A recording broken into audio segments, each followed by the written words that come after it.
En términos del congreso o del foro, como decías, si querés para entrar como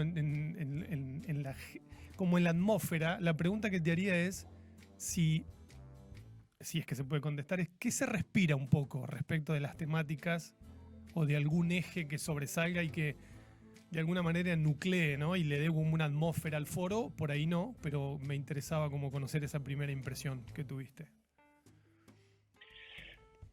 A diferencia del global, el que se hace en Estados Unidos, funciona como bien a dos niveles.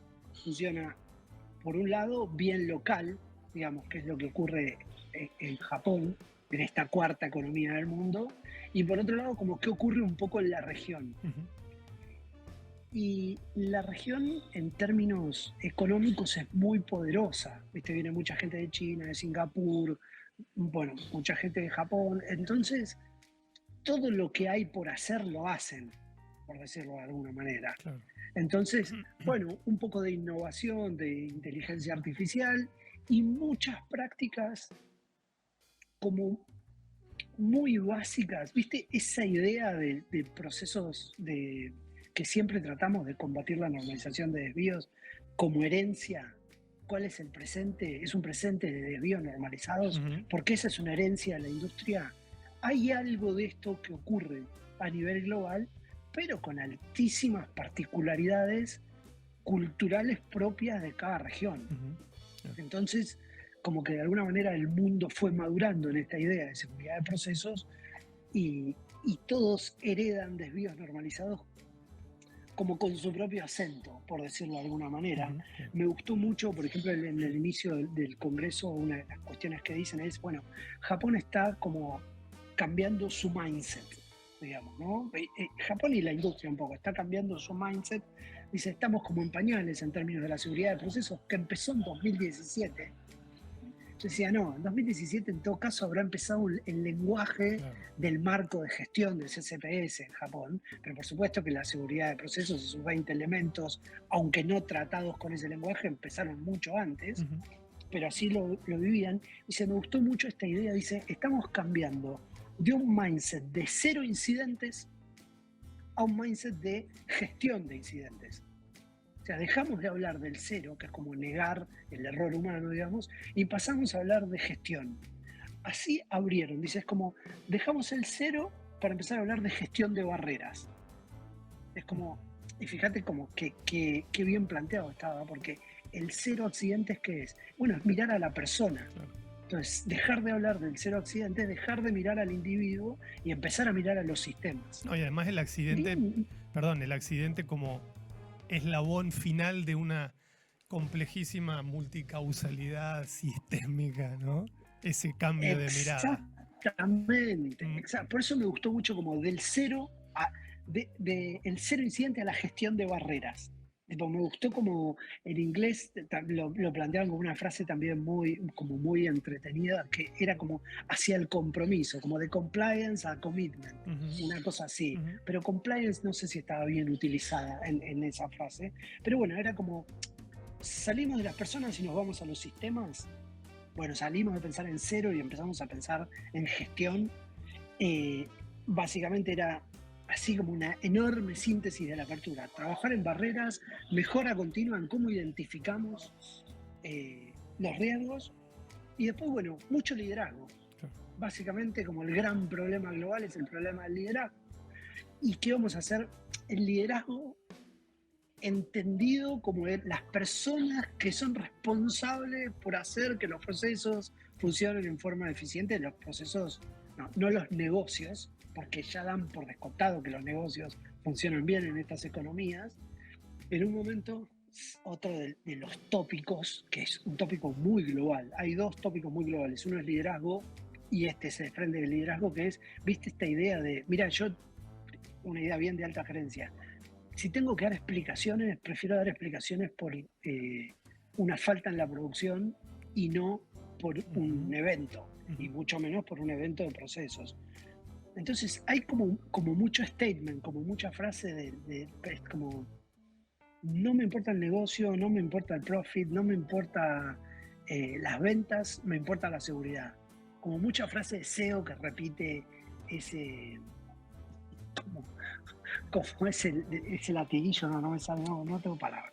El mantra. Entonces decía, ese mantra. Y entonces le hacían una pregunta, dice, ¿y qué pasa? Le hicieron una pregunta a un japonés, ¿no? Que estaba como en el estrado de liderazgo. ¿Y qué pasa si ese mantra no se cumple? O si un operario decide no cumplir.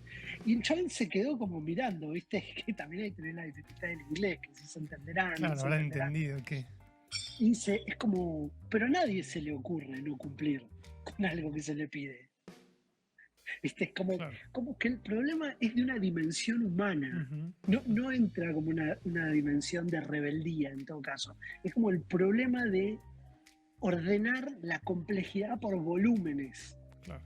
¿Entendés? El hecho, lo que hablamos siempre, el hecho de que A impacte en D, no en B y en C solamente, hace que todo ese conjunto se vuelva inmanejable en términos lineales. El tema del liderazgo fue como uno de los temas centrales. Digamos, yo te diría que una de las preocupaciones globales es cómo vamos a hacer para liderar estos volúmenes de personas haciendo... ¿Cómo vamos a hacer para liderar la complejidad? Hay como un gran problema en estos volúmenes de cómo encontrar statements simples, pero que a la vez no queden como perogrullo. ¿Entendés? Como por ejemplo cero accidentes o la seguridad primero. Hay como una obligación a complejizar el lenguaje, porque las operaciones se vuelven complejas, no porque tengas que complejizar el lenguaje. Entonces, esta idea de que la cultura de seguridad de procesos tiene el lenguaje de las dimensiones. No hace falta decir si es una suma de comportamientos, actitudes, creencias, etcétera. valores, claro. Creencias instaladas, que esa es la definición igual, la definición formal que utilizan estos foros es esa, pero el lenguaje de la seguridad de procesos es un lenguaje más complejo. Entonces, integrar eso a una mirada del liderazgo sobre las personas es un gran desafío. Viste que tiene una industria que viene a resolver con la famosa herencia esta que decimos de desvíos normalizados. Entonces, esta idea de, mira, acá lo puse así, lo tengo en inglés, dice, nothing is more important than safety. Not production, not sales, not profits. This culture is more important. O sea, lo único importante es la cultura. Y traen la palabra cultura para sintetizar complejidad. Yo creo que la industria encuentra en la palabra cultura cómo vamos a hacer para sintetizar, para liderar toda esta complejidad a la que nos vemos enfrentados. Te digo, no sé si es un problema que tiene una solución cercana. Después... Además, hay como, perdón Martín, está como esta paradoja de, por un lado, el estudio, si querés, antropológico de los grupos y todo es, las culturas son muy específicas por otra parte, pensemos en términos de planeta Tierra, hay subculturas por todos lados. Entonces, también este nuevo desafío es algo que está como globalidad o gestionar la complejidad global, tendrá su propia cultura, por decir así, que está como asomando, ¿no? Y ahí hay que ver qué ejes aparecen y qué problemas. Pero por otro lado, la paradoja de decir, pero cuando tengo que mirar las condiciones en las que tu cultura va a gestionar no sé si hay un lenguaje tan general, es como ida y vuelta de subir y bajar, ¿no? Por una larga escalera de lo global a lo específico cultural. No sé, una industria latina que en el sur de Argentina que tiene particularidades culturales que a veces necesitas entender para gatillar cambios de procesos, ¿no? De procesos culturales. Bueno, pero fíjate que aparece como en la dimensión psicológica del sentido de vulnerabilidad. Todo lo que hay atrás de la frase sentido de vulnerabilidad, todo el entendimiento que hay detrás del sentido de vulnerabilidad, una de las cosas que dicen, mira, en parte el trabajo del líder es saber qué está pasando. Tipo, como líderes de este nivel tan alto, decía, por favor tráiganme las malas noticias. Claro. Porque si me traen las malas noticias sabemos qué es lo que tenemos que festejar, lo que tenemos que gestionar, no festejar. Como que de alguna manera festejaban la mala noticia. Es una industria despertando a gran escala a ideas más complejas en cuanto a la gestión del comportamiento del hombre frente a la máquina, por simplificar hombre frente a la máquina, ¿no? Grandes grupos de hombres frente a grandes grupos de procesos sobre la energía, digamos, ¿no? Decía, mira, uno decía, mirá lo simple la idea, que me parecía muy buena porque en el momento había como dos instancias, la instancia de la exposición y la instancia en la que le hacían preguntas a los líderes. Ujú. Digamos, ¿no? Entonces el líder sacaba como su experiencia más condensada y lo hacía más interesante. Decía, uno dijo, que lo anoté porque me pareció muy bueno, dice, hay algo que no se puede terminar como de soltar, es que gestionar el equipo es algo de todos los días. Decía, ¿no? Como hablando y escribiendo un proceso. Dice, de alguna manera transmitía esta idea. Los líderes somos como eslabones de una larguísima cadena y en algún momento nos reemplazan y viene otro eslabón. Pero no podés nunca dejar de liderar. Ujú.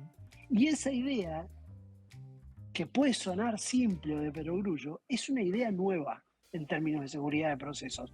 Conceptualmente se está instalando efectivamente la idea de que hay temas que no los vas a poder soltar nunca. Y que no importa quién esté ahí, el que venga va a tener que seguir liderando sobre eso que no se ve. Que ese es el gran problema que tiene la seguridad de procesos, en términos culturales, que es vos tenés que liderar para que las cosas no ocurran. Ujú. Que eso no le ocurre al mismo líder cuando lo que tiene que liderar es resultados operativos. Liderás para que ocurra, Sí, sacás sí, X para cantidad verlo, de metros. claro. Pero Ujú. para que no te ocurra el evento, liderar, bueno, tenés que tener en la cabeza esta idea del eslabón y de la idea como la cultura milenaria. Viste, Japón es un país que tiene 2500 Claro, años de es historia. milenario. Entonces la idea de lo milenario está más a mano que para los latinos.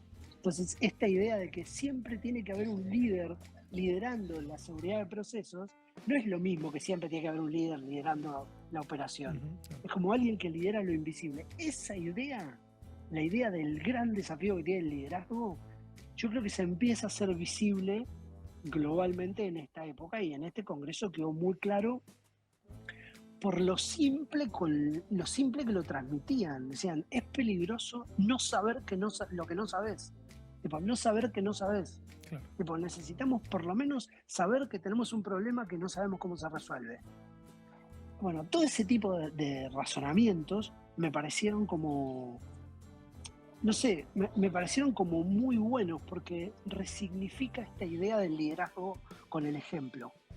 Le da como vida a la idea esta de no es lo que decís, sino lo que haces. Ujú.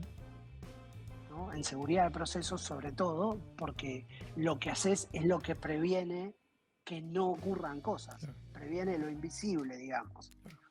Así que en ese sentido me pareció como muy bueno el panel de liderazgo, porque como que no se dijo nada nuevo en términos de palabras, pero sí me parece que están empezando a tomar como otra dimensión esta idea de líderes que lideran cosas que no van a ocurrir.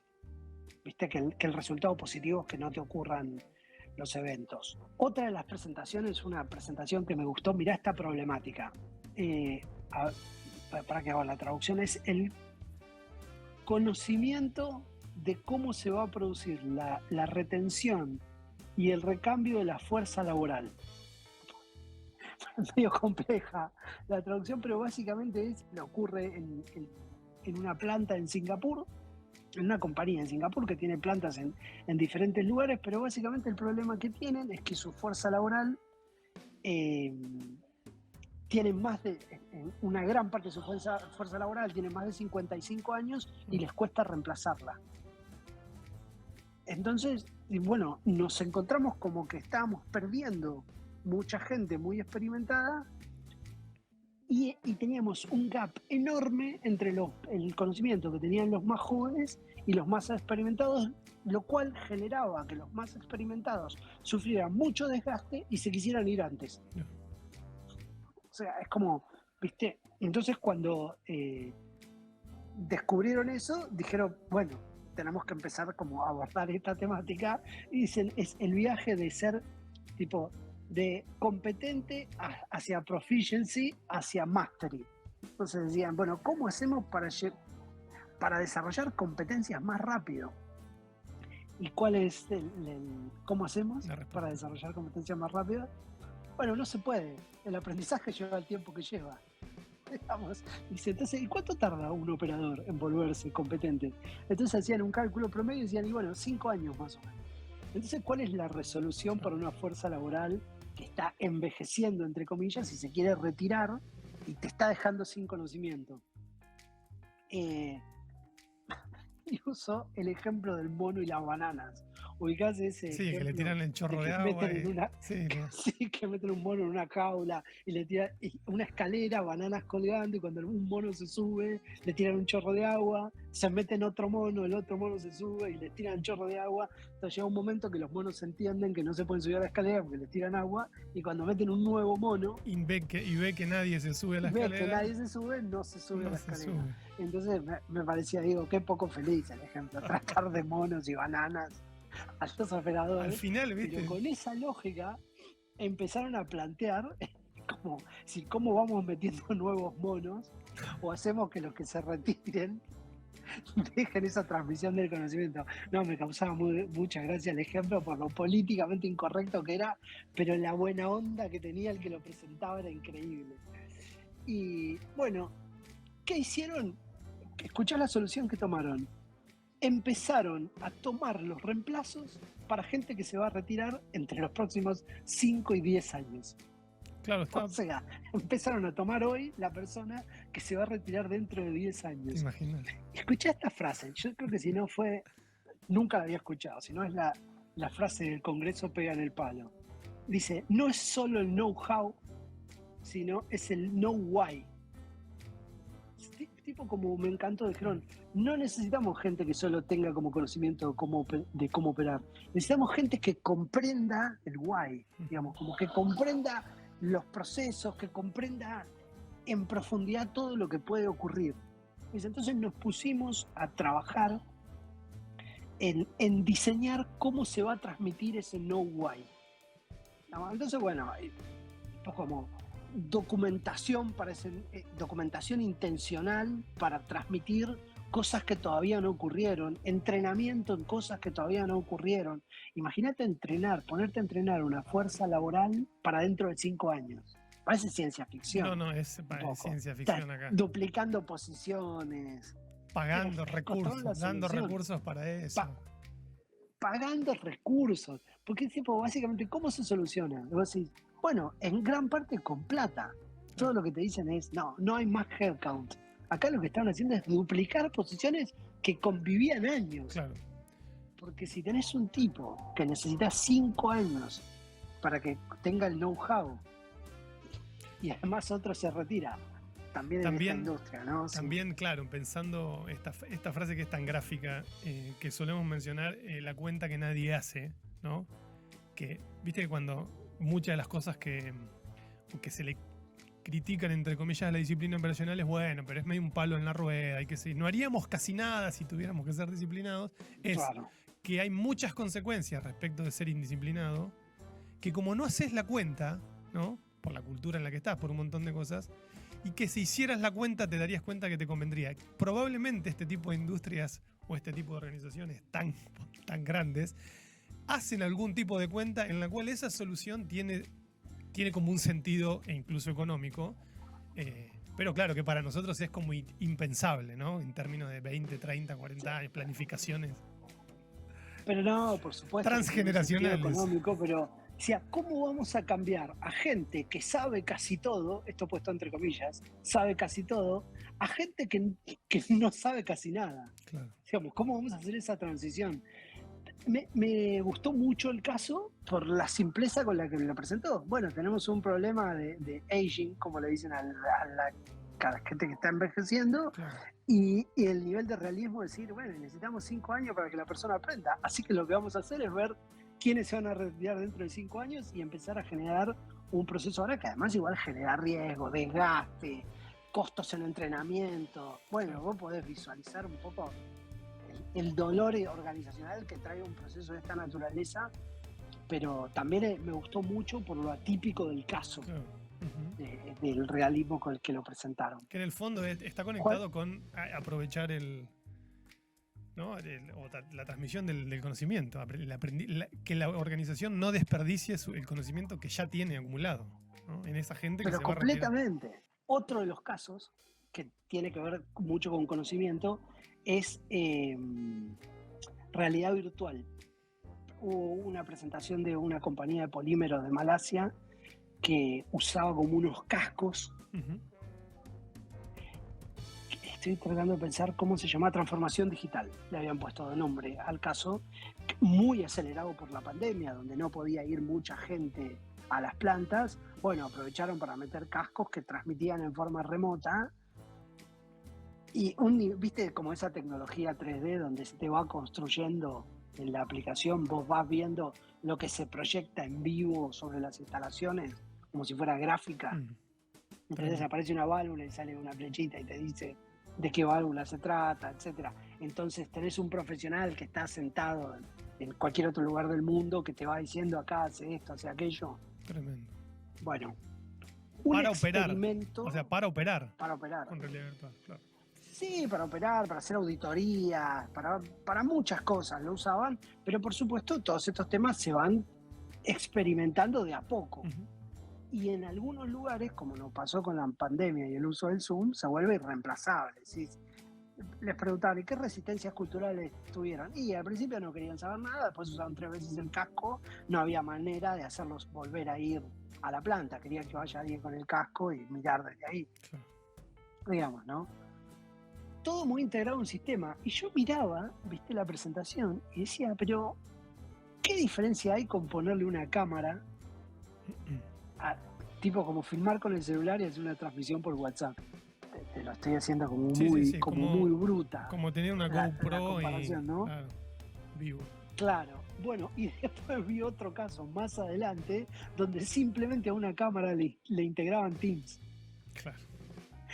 Entonces tenían como una dinámica medio similar de un experto que había en no sé dónde. Era como lo mismo, pero más rudimentario.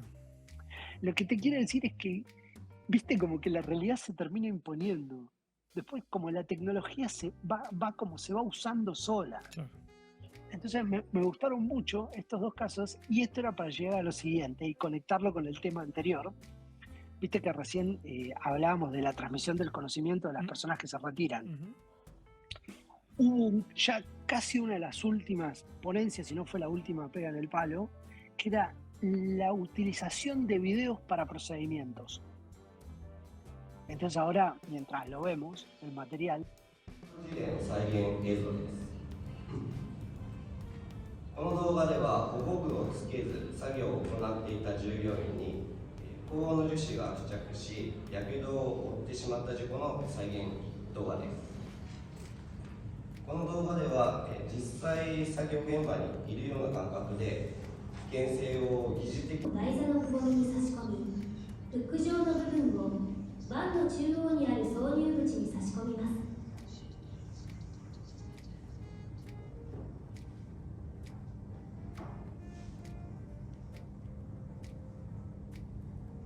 インターロックレバーをつまみ上げ、ロックを解除した状態でハンドルを少し手前に引っ張ります。本体が動き出したら、インターロックレバーから手を離します。インターロックレバーを上げたままの状態でスライドさせ続けると、本体がレールから滑落する可能性があるので注意してください。 ¿sabes qué me gustó mucho de estos videos que estamos viendo? Que, como verás, son extremadamente... parecen caseros, digamos, ¿no? Fue una iniciativa de alguien que trabajaba en safety, pero que había sido mucho tiempo operador. Entonces saltó muy rápido la barrera del conocimiento. Entró rápidamente a darse cuenta cuáles eran los problemas que había en el aprendizaje y tenía el lenguaje justo para poner las palabras. Como hizo de... Tenías alguien con Era como una interfase muchísimo... viviente el tipo, claro. Conectó Claro. 3 cosas. Mucho conocimiento y mucha empatía. Y 2 celulares. Vos lo acabás de ver. Y después te decía, como los programas que usó eran... Era como toda una tristeza para el nivel de impacto que había tenido el tipo, que por supuesto después había recibido mucho apoyo de la organización. Y una de las preguntas que era, bueno, ¿y como qué impacto tuviste? Y decía, bueno, como un impacto medio, no sé qué. ¿Cuántos videos hiciste? No, pocos. Dice, en 6 meses hice 20 videos. ¿Y cuál es tu target para este año que viene ahora? Y pensamos hacer 100 videos. Lo que pasa es que todavía no tenemos una buena máquina para editarlos. ¿Viste cuando decís un nivel de cuando tenés a alguien que tiene tipo como la voluntad de hacer algo? Me pareció tan certero lo que vi. ¿Viste cuando decís, este martilló arriba del clavo? Tenía el conocimiento, que era para mí lo más difícil. No es lo técnico como lo viste, pero sí tener el conocimiento para poder editar eso, y me pareció como de una simpleza, viste, como primero realidad virtual con una interfaz a lo Minority Report que se te sobrescribe en la pantalla, después estaban los otros que bueno, simplemente lo conectaban con Teams, y después que filmaba procedimientos. Hubo un caso de fusiones y adquisiciones, digamos, ¿no? Dice, una empresa toma otra empresa, o sea, compra otra empresa, y tenemos que fusionar los sistemas de gestión de seguridad de proceso. Todo el trabajo, me anoté como los 3 pasos porque me parecían muy divertidos. Usaban la curva de Bradley para medir la cultura. Viste que hay 3 o 4 herramientas, y también usaba, por ejemplo, Petronas usaba Saudi Aramco. No, Petronas usaba hacia una cultura generativa. El modelo de la escalera de cultura. O sea, estas 3 o 4 herramientas tan ordenadoras para el pensamiento las usan todos alrededor del mundo, pero en este caso, que era una toma de una empresa sobre la otra, decía, tenemos que hacer como 3 pasos, lo que se llama unfreezing, como desfrizar algo, desfrizar ideas que tenemos sobre cómo cada uno hace sus cosas, cambiar y mover y volver a frizar. O sea, esos eran como los 3 pasos de la estrategia. Y yo decía, como qué jugado el lenguaje. ¿Viste? Somos tan sutiles los latinoamericanos para el lenguaje. Tipo, el español es un idioma tan hermoso para la sutileza del lenguaje. Paréntesis adentro del paréntesis. Hablaba con un gringo que hizo una presentación extraordinaria sobre disciplina operacional, con un nivel de análisis de los procesos, se metía en cada proceso, y entonces te iba diciendo cuál era el problema de la disciplina, y yo le contaba cómo lo abordamos nosotros. Digo, nuestro abordaje no es tan positivista, porque además no funciona. No sé si no funciona en el mundo, en Latinoamérica seguro. Tenemos como una mirada un poco más amplia sobre cómo transformamos el comportamiento colectivo en base al entrenamiento de las personas, y muchos entrenando lo mismo logramos modificaciones como de alto impacto, pero la transformación la va haciendo la persona. Digamos, acá el gringo se metía en un proceso hiper específico y corregía el error, pero bueno, después lo dejaba liberado a que lo colectivo no ordenaba el comportamiento colectivo. Claro, a que cada usuario sobre el error. Claro, que cada usuario usara bien eso. Yo le decía, para entrar al nivel, desde nuestro enfoque, que es trabajar el sentido de vulnerabilidad colectivo, necesitamos mucha reflexión. Y la reflexión necesita palabras sensibles. Y el español tiene mucho de eso, de palabras que te ayudan a transformar la realidad. Entonces, bueno, todo esto, y ahora vuelvo al caso de una compañía árabe. Por acá tengo el nombre, Sipchem es la petrolera, una petrolera árabe. Chem debe ser, me imagino. El foco que te quería contar era esto. En última instancia, ¿sabes cuál había sido una de las herramientas que utilizaron? Coaching sobre algunos líderes específicos, que eran muchos, ¿viste? Como si le hicieran un coaching a 50 personas, para acelerar el cambio individual. Y yo decía, es como son las mismas herramientas, pero acá apretados por las circunstancias. Una compañía tomó otra, tenemos que fusionar procesos, necesitamos que determinados líderes tomen algo rápido, entonces qué mejor que meterles un coach a cada uno que acelere el proceso. ¿Y cómo te saca de toda esa idea de, bueno, el coaching es necesario, no es necesario? Sí, mirá, cuando las papas queman, la plata es mucha y necesitamos acelerar el proceso, qué mejor que poner a un tipo a pensar con otro tipo y que le acelere sus propios procesos de transformación individual. Otro tema que me gustó, un profesor de la Universidad de Osaka, el profesor Hiroshi, el apellido es impronunciable para mí, hizo una presentación muy basada en datos que conectaba los riesgos naturales disparando desastres tecnológicos. Ujú. Entonces, básicamente sobre cómo los desastres naturales producen incidentes de procesos. Básicamente terremotos y tsunamis, acá. Ahí en Japón. Claro. Mira qué interesante esto, ¿no? Cuando hablabas del impacto que produce en la sociedad humana en el ambiente, dice, la expectativa de vida de un japonés es de 85 años. Dice, por lo menos va a vivir 10 terremotos en su vida. Me da ese dato. Dice, hubieron 13 terremotos en los últimos 50 años. Cuando escuché ese dato, es medio esotérico lo que te voy a decir. Cambió el clima en la sala. ¿Viste cuando vos le hablás a alguien? No sé, habría 400 personas del Congreso, no sé cómo contarlas. Ujú. De las 400, 350, o si habría 500, 350 o más, serían japoneses. ¿Viste cuando le hablas a alguien de algo que lo afecta directamente? Y que, Pues lo yo ha te digo a vos, y que lo ha afectado y que seguramente lo habrían vivido también, claro. que lo sentían en el cuerpo. Porque yo te hablo a vos de un terremoto, no sé si a lo mejor alguna vez viviste alguno. No. Yo viví alguno, pero No. a mí me agarró una vez en Chile un terremoto, pero es una experiencia casi que te sorprende en el cuerpo Ujú. ver que se mueve el piso. No. Pero acá le hablabas a alguien que sabía que en los próximos 10 minutos podía haber un terremoto. Y yo no sé si es como, viste, como la conciencia colectiva. De golpe dije, che, puede haber un terremoto. Ahora, acá, en este momento, tuve como esa sensación y, claro, digo, le estás hablando a gente que está afectada por este tema. Ese es el nivel de atención que había en la sala. No hubo el agua, una mosca, era una sala para, no sé, para 700, 800 personas que tendría 500 o 400 lugares ocupados. El tipo contó algunos eventos en los que había habido un terremoto, un tsunami, y entonces el agua había golpeado tanques.